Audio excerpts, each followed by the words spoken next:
اعوذ باللہ من الشیطان الرجیم بسم اللہ الرحمن الرحیم۔ اللہ تبارک و تعالیٰ کی بنائی ہوئی اس کائنات کے اندر بہت سارے ایسے بادشاہ آئے جنہوں نے اللہ تبارک و تعالیٰ کے نظام کو بدلنے کی کوشش کی اور اللہ تبارک و تعالیٰ کی ذات کو چھوڑ کر خود خدا بن بیٹھے اور خدائی کا جھوٹا دعویٰ کر بیٹھے۔ خدائی کا جھوٹا دعویٰ کرنے والے بادشاہوں میں سے ایک بادشاہ ایسا بھی تھا کہ جس کو اللہ تبارک و تعالیٰ نے پوری روح زمین کی بادشاہت عطا فرمائی تھی۔ اس کے باوجود اس بادشاہ نے نہ صرف خدائی کا جھوٹا دعویٰ کیا بلکہ یہ اس قدر سرکش اور نافرمان ہو گیا کہ اللہ تبارک و تعالیٰ کی ذات کو جنگ کے لیے للکارنے لگا اور معاذ اللہ تبارک و تعالیٰ کو جنگ کرنے کے لیے کہنے لگا۔ ناظرین، آج کی اس ویڈیو میں ہم آپ کو بتائیں گے کہ اللہ تبارک و تعالیٰ کو جنگ کے لیے للکارنے والا بدبخت بادشاہ نمرود کون تھا، اور جب اس بدبخت بادشاہ نے اللہ تبارک و تعالیٰ کو جنگ کے لیے للکارا تو پھر اللہ تبارک و تعالیٰ نے کون سی حقیر مخلوق کے ذریعے اس کے ساتھ جنگ کی اور اس بدبخت بادشاہ کو ہلاک کر دیا اور پوری دنیا کے لیے عبرت کا نشان بنا دیا۔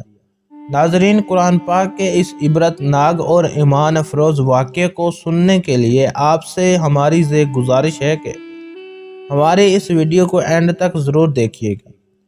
ناظرین، اس ویڈیو کی تاریخ میں 4 بادشاہ ایسے گزرے ہیں کہ جن کو اللہ تبارک و تعالیٰ نے پوری روح زمین کی حکومت عطا کی تھی۔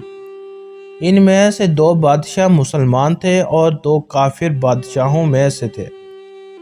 ان بادشاہوں میں سے ایک کا نام حضرت ذوالقرنین علیہ السلام ہے اور دوسرے بادشاہ کا نام حضرت سلیمان علیہ السلام ہے، جن کو اللہ تبارک و تعالیٰ نے منصبہ نبوت پر فائز فرمایا تھا۔ اور کافر بادشاہوں میں سے ایک کا نام نمرود اور دوسرے کا نام بدبخت نصر تھا۔ خدائی کا جھوٹا دعویٰ کرنے والا بادشاہ نمرود شہر بابل کا حاکم تھا۔ اس بادشاہ کا نام نمرود بن کسان بن قوس بن سام بن نو تھے۔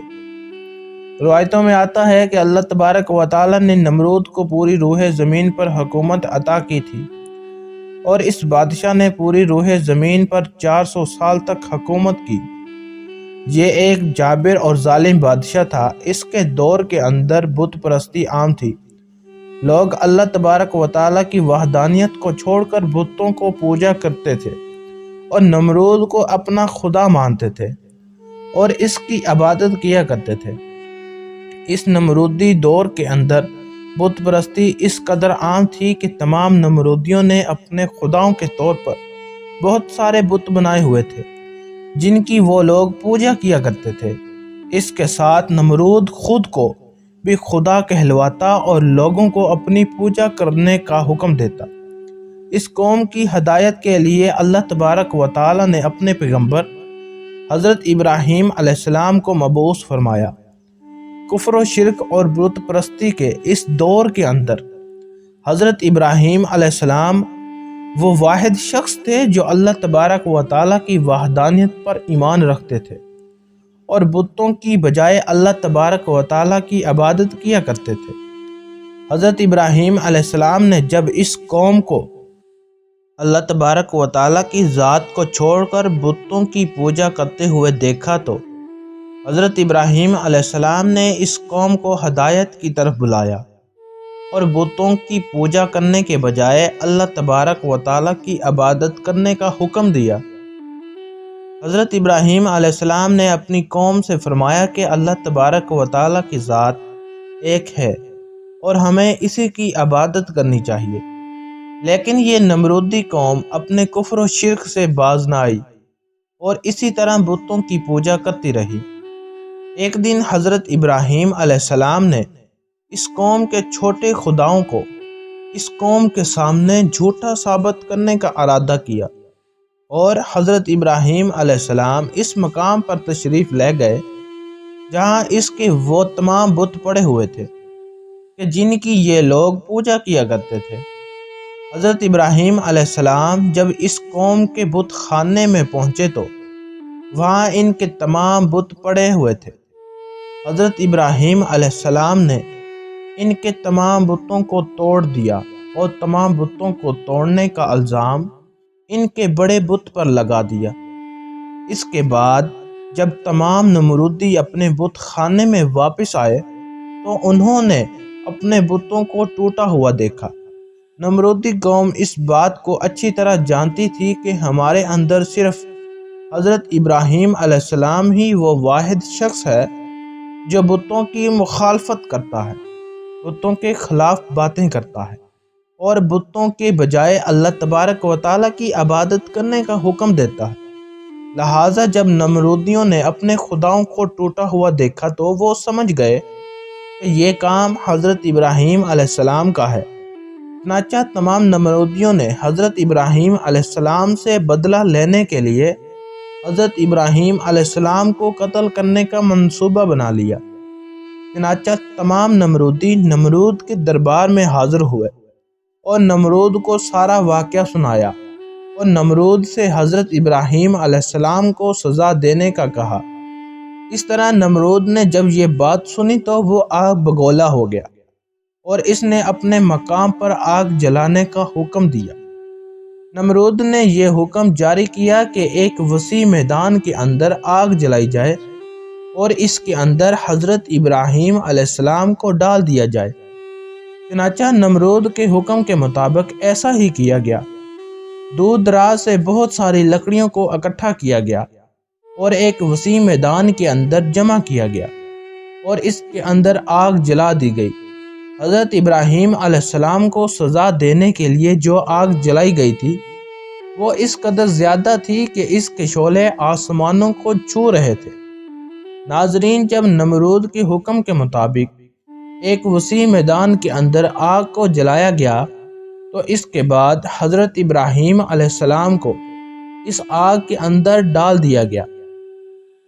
جیسے ہی حضرت ابراہیم علیہ السلام اس آگ کے اندر تشریف لائے تو اللہ تبارک و تعالیٰ نے فوراً آگ کو حکم دیا کہ اے آگ، تو حضرت ابراہیم علیہ السلام پر ٹھنڈی اور سلامتی والی ہو جا۔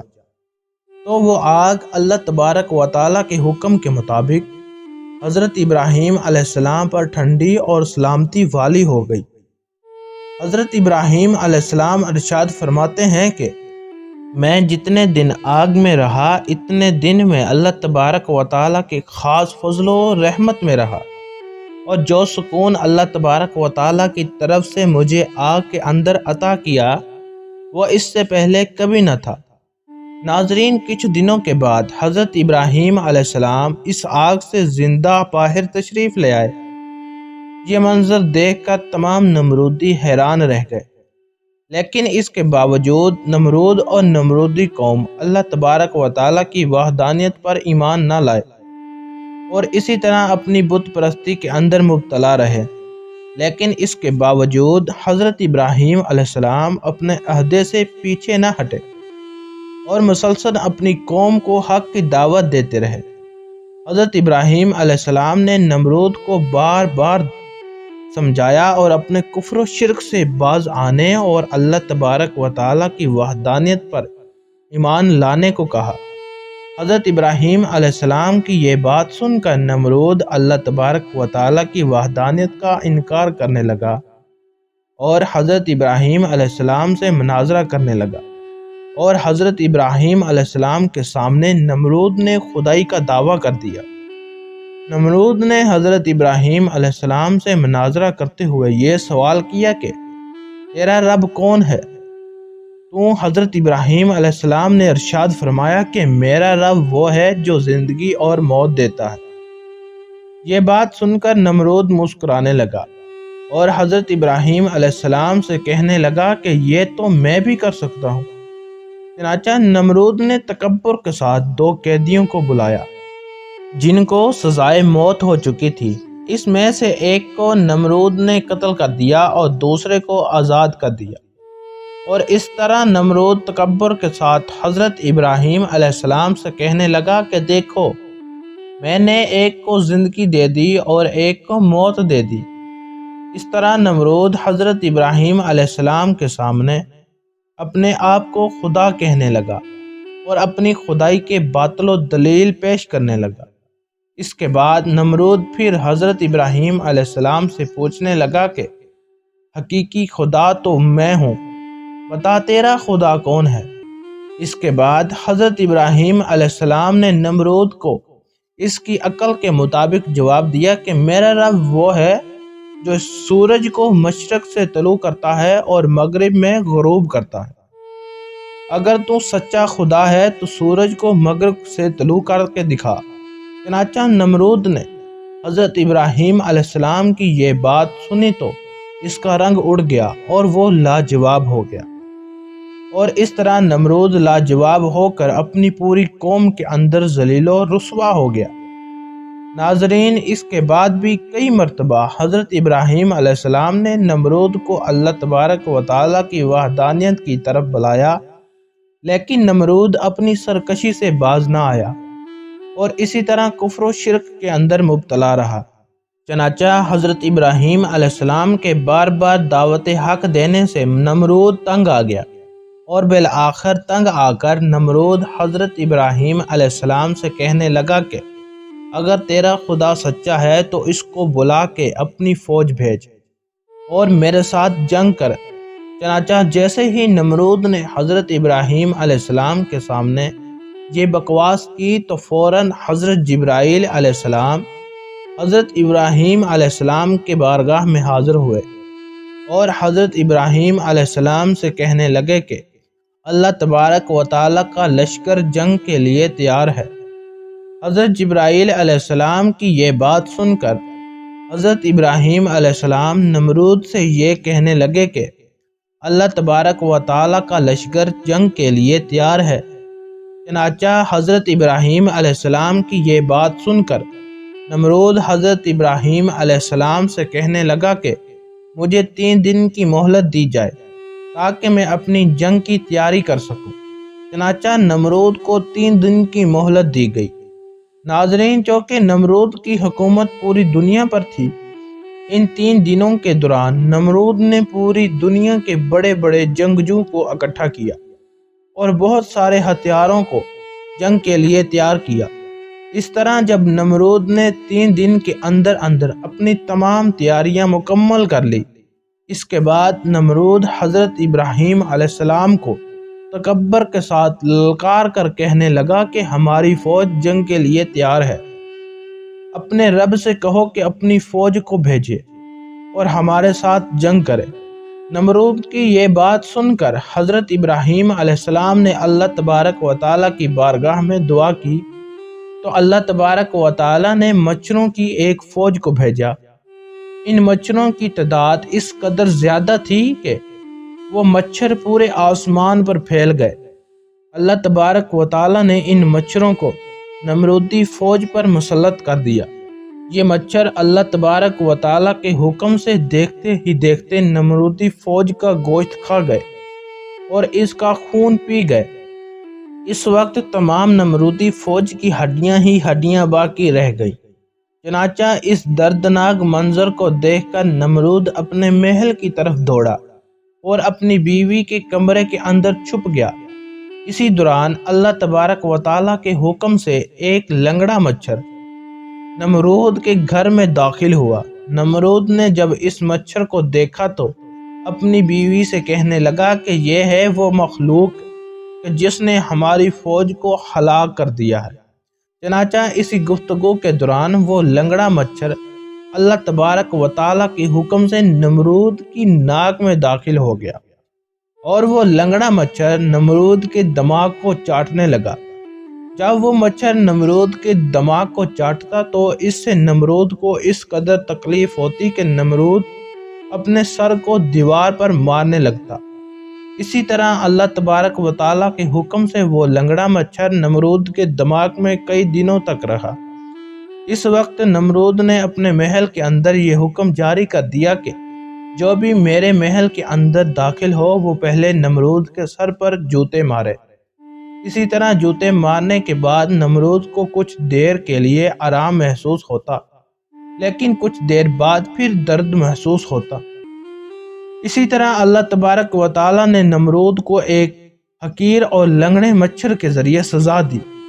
نمرود اپنے سر کو سلاخوں کے ساتھ پیٹتا رہتا، یہاں تک کہ اللہ تبارک و تعالیٰ نے اس کو دردناک موت عطا فرما دی اور یہ اپنے سر کو دیواروں پر مارتا مارتا ہلاک ہو گیا۔ وہ نمرود جو پوری دنیا پر حکومت کرنے والا بادشاہ تھا، اور وہ نمرود جو اللہ تبارک و تعالیٰ کو تکبر کے ساتھ جنگ کے لیے للکار رہا تھا۔ اسی نمرود کو اللہ تبارک و تعالیٰ نے ایک حقیر اور لنگڑے مچھر کے ہاتھوں ہلاک کروایا اور پوری دنیا کے لیے عبرت کا نشان بنا کر رکھ دیا۔ بے شک اللہ تبارک و تعالیٰ ہر چیز پر قادر ہے۔